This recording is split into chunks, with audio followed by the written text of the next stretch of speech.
Hello, everyone, and welcome back to our series, Learning Buddhism, Understanding Correctly, Practicing Correctly, based on the teachings of Gautama Buddha. Lesson 9, Thoughts are not who you are. In Lesson 8, we learned how to observe our emotions. Instead of following them or trying to push them away, we practiced pausing, recognizing them, and seeing them as they truly are. Through practice, we discovered that emotions are always changing. Happiness comes and goes. Sadness comes and goes. Liking and disliking, peace and anxiety, they all arise and pass away. No emotion lasts forever. More importantly, emotions are not who we are.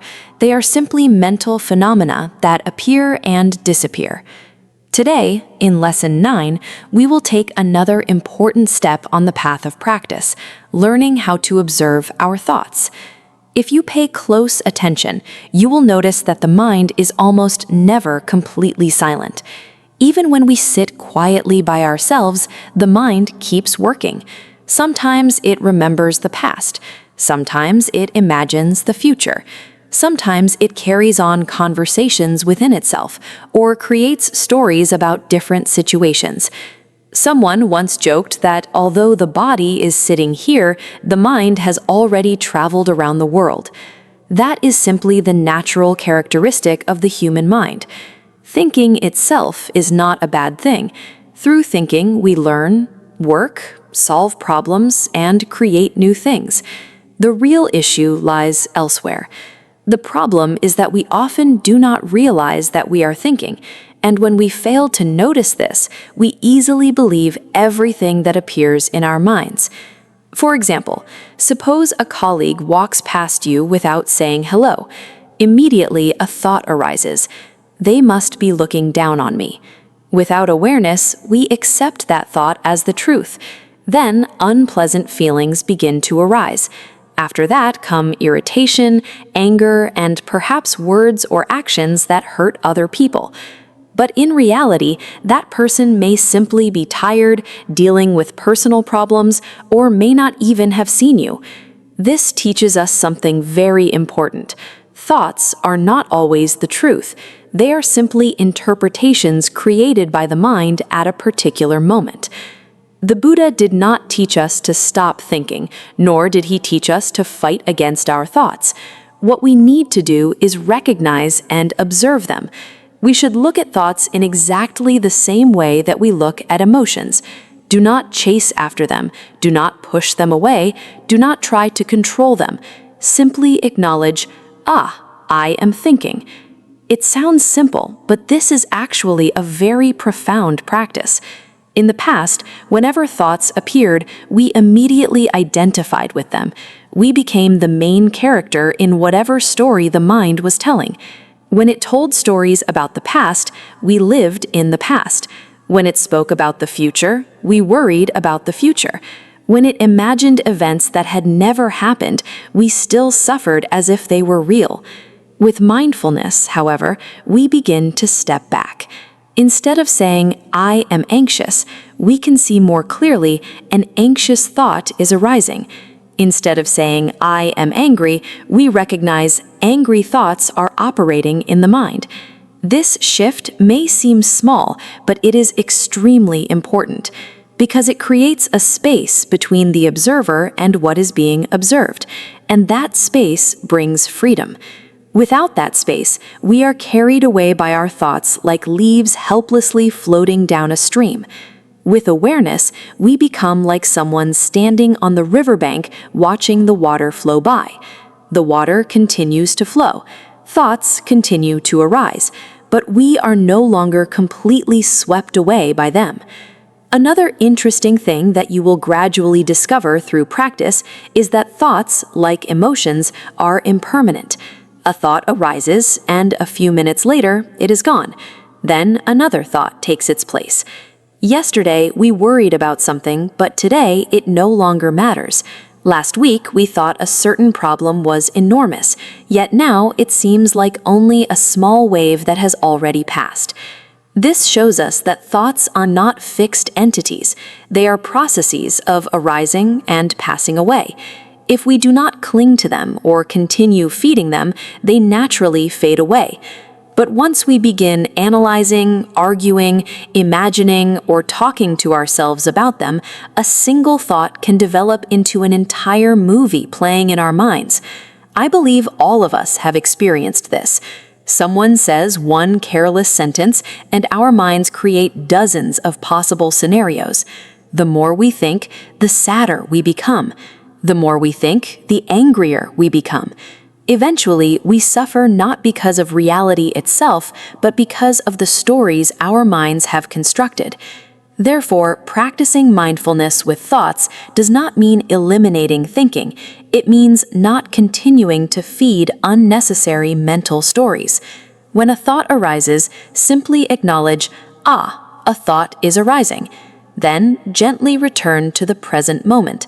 Return to the breath. Return to your footsteps. Return to the task at hand. That alone is already a wonderful practice. Of course, this is not easy. You will forget many times. You will be carried away by thoughts for minutes or even hours before suddenly realizing, oh, I've been lost in thinking. That is completely normal. Do not blame yourself. Do not think that you have failed. On the contrary, the very moment you realize what is happening is the moment of mindfulness has arisen. Every moment of recognition, even if it lasts for just a second, is a step forward on the path of practice. Little by little, your ability to observe will grow stronger. Gradually, you will discover that thoughts are still there, but they no longer have the same power over you. They come and go like clouds in the sky. The sky remains vast, while the clouds are constantly changing, and we learn to become the one who observes the sky, rather than believing that we ourselves are the passing clouds. So, to summarize, thoughts arise continuously in the mind, yet we often fail to notice them and mistakenly identify ourselves with them. With mindfulness, we see clearly that thoughts are merely processes of arising and passing away. They are not who we are, nor must we believe everything they tell us. This is an important step towards genuine inner peace and freedom. So, with that understanding in mind, let's move on to a simple practice that you can try in your daily life, starting today.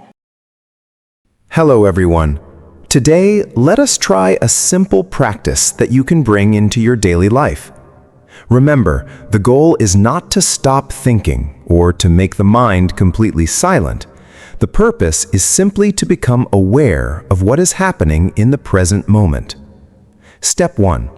Whenever you notice that the mind is thinking, gently say to yourself, I am thinking.